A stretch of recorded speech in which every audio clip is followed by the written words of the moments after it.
একটি সমবাহু ত্রিভুজের প্রত্যেক বাহুর দৈর্ঘ্য 1 মিটার বাড়ালে ত্রিভুজের ক্ষেত্রফল 3√3 বর্গমিটার বেড়ে যায়।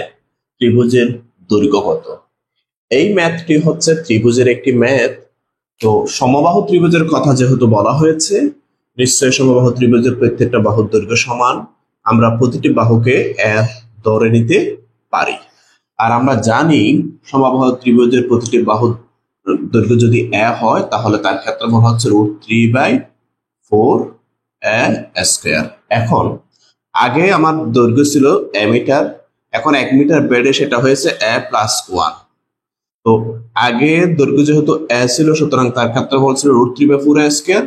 এখন দৈর্ঘ্য যেহেতু a+1 হয়েছে, সুতরাং এখন ক্ষেত্রফল হচ্ছে √3/4 a+1 হোল স্কয়ার। এই ক্ষেত্রফলের চাইতে বড়। আমি এই ক্ষেত্রফল থেকে এই ক্ষেত্রফল মাইনাস করে দিলে তাহলে 3√3 হবে, ইকুয়াল 3√3। এখন আমরা এই ম্যাথটার সমাধানের দিকে যাব। দেখো, এখান থেকে যদি আমি √3/4 কমন নিয়ে ফেলি তাহলে আমার থাকে a+1 whole square minus a square equal 3√3।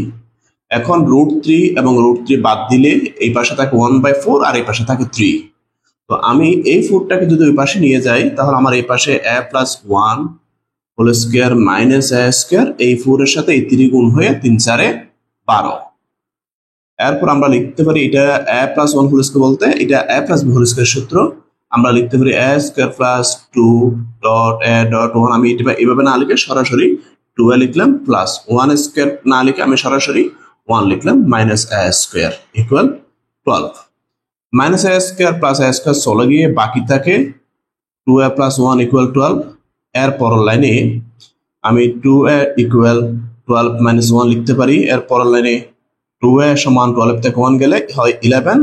এর পরের লাইনে গিয়ে আমি a সমান 11/2, দ্যাট মিনস 11 কে 2 দ্বারা ডিভাইড করলে হয় 5.5, অর্থাৎ a সমান 5.5 মিটার।